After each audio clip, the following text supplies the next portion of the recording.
tries to make you choose. This is all my fault. I can't save everyone.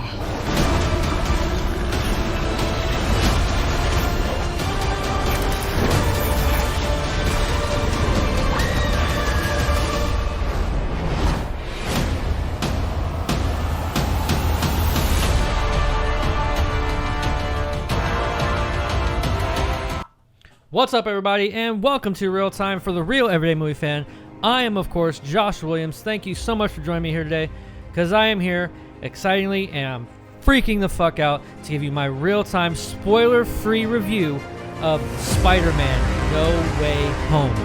Now, Spider-Man No Way Home is directed by Jon Watts, and it stars a shit ton of people, so bear with me here. It stars, of course, Tom Holland, Zendaya. Let's see here. Who else we got going on? We have Jacob Batalon. I hope I'm pronouncing that right. I do apologize if I did not. And returning as some of the villains, we got Alfred Molina as Doc Ock, Willem Dafoe as the Green Goblin, Jamie Foxx as Electro. We got Thomas Haden Church returning as Sandman. We also have here, Rhys Ifans. Ryan's much better than that, but he is returning as Dr. Kirk Connors, or as Lizard. Sorry, I blanked out on that one there. Also, we have Marisa Tomei, Jon Favreau, Benedict Wong making himself a little appearance, and of course, J.K. Simmons returning as the guy who hates Peter Parker himself, J. Jonah Jameson. Now, before we get into this review, guys... Oh, I'm out of focus. Sorry about that, guys. Let me get my... There we go. Much better. A little bit better. Yeah, much better. Now, before we get to this review, guys, I gotta let you know that this review is sponsored by B&B Missouri 6 Theaters. That's why I'm able to get this review, you guys, as early as I do. Let's give a brief shout out to them, and then we'll get right back into this review. We'll be right back. B&B Missouri 6 is the premier theater to see a movie if you're in the Missouri area. The refreshments are delicious, the seats give you full reclining comfort, and the movie viewing experience is euphoric. But the main reason I wanted B&B to be my sponsor is their staff and the overall movie-going experience they provide. They're professional, friendly, inviting, and they truly have you leaving the theater feeling, as their motto goes, the magic of the movies. Thank you so much for bearing with me. I got to give a shout out to the B&B Theaters for sponsoring me. I could not do this without them, and I really do appreciate it. Now, again, before we get into this review, guys, hit the like button, subscribe to the channel so you receive all of our great content in the future. I have to give a shout out there. Please like and subscribe. It really helps us build this channel, and we really appreciate everybody who has joined us along for this journey. Now, got all that crap out the way. Got to get that out the way. I do apologize, but let's talk Spider-Man. Again, this is spoiler-free. There's been a lot of stuff that's leaked out online. I know I have not seen it. I didn't see it before I saw the film, thank God. I've heard there was a lot of big spoilers that went online, which kind of sucks because even the studio and a lot of people beg, don't spoil this movie, yet they have some assholes who want to spoil it for everybody else just to get clicks and get reviews and get likes. That's not what this channel is. We will be doing a spoiler review. We'll be probably doing that Saturday, having it up for you Sunday. That way it gives everybody a chance to watch it over the weekend. You can come back and join in the conversation. Now, as far as I am concerned, let's talk about this. Oh my God. That's probably going to mess up my audio. I don't care. Jon Watts has made a triumph with this movie. Holy shit, this movie is awesome. It's funny, a lot of action, so much heart, so much gravity and weight and emotional aspects to this movie. I cannot praise this movie enough. I am giving this movie a strong 9.5 out of 10. I wouldn't even know where to fully start here. Let's start off the top here where I love the most. And it's in tandem with one another. It would have to be Jon Watts for his vision and how he created this whole movie, as well as the man in front of the screen, our main man Tom Holland, aka Spider-Man, and Peter Parker. This is probably his best performance as Spider-Man yet. I mean, he had some really good scenes. He had some scenes in Infinity War that I know some people make fun of. When I don't want to go. But that was still a good emotional scene for him. And he also had some other great scenes throughout his time as Spider-Man and in the Avengers films. But this is so much more. I mean, he has really funny moments. He has moments where there's, like, you know how actors they act to be dramatic. His feels very much more organic, where it's very subtle at a lot of spots. And there's also moments where you need to have that over dramatization of emotion. Especially, there is certain moments where it really warrants it. But his range of being little bit emotional to very emotional, be able to portray that, and also just his chemistry with Zendaya, which she's fantastic in this movie. God, I love her as MJ. I mean, everyone's like, I want Mary Jane Watson. I'm sorry, but Michelle Jones or her, she's perfect. I mean, they have such great chemistry, and it's even that cute, awkward high school chemistry, especially when you know the characters that from the previous films. They're both awkward kids, and it just works so well. Along with Jacob, who plays Ned. All of them, they're kind of like a little trio. You see in the trailers how they are trying to fight off all these multiverse villains to, restore the timeline and whatnot. And also, I forgot to say, Benedict Cumberbatch is in here as well as Doctor Strange. I forgot to say that earlier. Another key part of this film. But man, and the action scenes are awesome. I mean, you see him in the trailers, but even the trailers don't give him justice. When Tom Holland fights, when Peter Parker fights like Dr. Octavius, the Green Goblin, all of them, Electro, they're shot so well, and it's such fast pace, and even in the CG, it almost looks pretty real. Like you even see from Spider-Man 2, the original Spider-Man 2, back in 2002, where Dr. Octavius made his debut. Some of that was CG and some of it was puppetry. All this was CG, and it marvels me, no pun intended, that how good the CG has come with, especially with like his tentacles. It's kind of good to see that legacy feeling of it, and that's what I love the most about this movie is the feeling of legacy, the feeling of just everything that's come before, bringing it to now.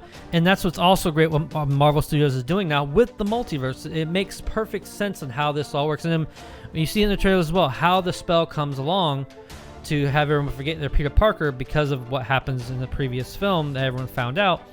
It makes sense. It all just kind of works together. And some people may be angry, Benedict, that Doctor Strange is in it because it's supposed to be a Spider-Man movie. But how Peter goes about thinking about doing this, it makes sense because he knows someone like that. And if you're in this world, especially if you're in New York, like there's so many people, superheroes that live in New York as well, it would make sense, just like in the comics, you'd use them as a resource. And from what happens afterwards, how the spell is messed up, it ensues from there. And it works so well. And I can't give anything away, so I'm tiptoeing around what I like and don't like without giving anything away. But just how everything else progresses throughout the film, it all just works so well. And it's been so great seeing all the past villains come along. And even in I never really liked Jamie Foxx's Electro in Amazing Spider-Man 2. I just didn't like the look of him. I liked the character, but not the look they gave him. The blue, and just it didn't work for me. And it just how they did it here, and how they kind of make it seem like, how does he look the way he does, it makes sense. And I liked it a lot. I loved the interaction between them and Tom Holland. It felt awesome.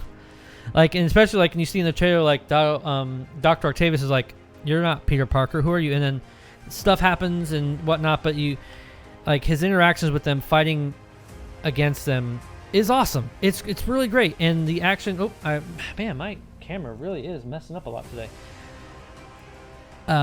It's just awesome, and I can't really describe it. I'm saying that a lot, but it works better than I've ever expected. This is probably the best. I don't want to be given hyperbole here, but it's definitely up there for me for Spider-Man 2. It is one of the best, if not the best, Spider-Man movie we've ever gotten, and it has to do with that lineage. It has to do with and also in more of a coming of age for Peter Parker as well, because he's you even seen it in Far From Home. He's a senior now, and he's kind of going to be going into his own, leaving school soon, going off to college, and it works that way. Within the movie as well. Now, some of the things I may not have necessarily liked myself. Sorry guys. might be the microphone that's doing it, that's causing it to kind of do that. I'll have to work on that one. One of the things that didn't necessarily work, I'll get into some other things I like, but I just thought about it. So within any movie, I've always talked about this, I've always stated this, that anytime there's a moment with drama and it has weight to the scene, and you want to feel that weight, you want to feel that gravity, and especially with the dramatic scene is so good. Sometimes Marvel has this problem where they will make a joke to relieve the tension. And they do it. They've done it in the Spider-Man movies before that, but it wasn't as much. This time, since there's so much weight happening within this movie, that it got a little tiresome for me, just a little. That's why I'm giving it a 9.5. Because this is really my only negative. Because there were moments that you just wanted to soak in that drama, and then all of a sudden they alleviate it with a joke, and it ruined it for me. Some people may like it, and even then, sometimes I found myself giggling a little bit at the joke. But at the same time, after I got done, I was like, I wanted to feel that as the story progressed. And going back to some of the things I like, and that's what I want to praise Jon Watts for, the director, is taking this story and making it bigger than I ever expected, and weaving in so many different storylines, because you have the villains from their past Spider-Man movies who have their own storylines, and weaving those into Tom Holland's and kind of exploring their past and whatnot, and what, how they ended up there and whatnot. It works so well. And that's really all I can say, because the rest of it is going to be huge spoiler territory. All I can say is this movie is a shit ton of fun. I loved every single moment of this movie. And the only thing was that little bit at the end. Please go see this weekend. I mean, if you don't want things spoiled for you, you might have to. If you have to wait, I understand. But see this as soon as you can. This movie is well worth it. I'm probably going to even end up seeing it 2 or 3 more times by weekend's end. This movie is everything I wanted and more. There are moments that, like, people say there's surprises. Oh, there's some fucking surprises. I mean, so many surprises that I have screaming, and I was at the edge of my seat. I can't wait to talk about spoilers with you guys. Again, 9.5. Go see it. You will not be disappointed by any stretch of the imagination, and just have a great time. Because, oh God, I'm freaking out. I love this movie so much. Go see it. You'll love it as well. But that'll do it for me today, folks. Thank you very much for watching. More importantly, if you have seen it this early, what did you think about Spider-Man No Way Home? Leave your comments in the section below. Let me know your thoughts and your score out of 10. Also, if you like what you watched, please hit that like button and subscribe to the channel so you can receive. You can probably hear that. That's my daughter back there. She's supposed to be taking a nap, but I don't think that's happening. Subscribe to the channel so you can see more of our various content in the future. We have a lot of stuff coming up for you. We got a lot of reactions I'll be having for you coming up for you for this weekend. Keep and stay tuned and enjoy our content. But that's for me today. I'm Josh Williams, and thank you for keeping it real with ReelTime.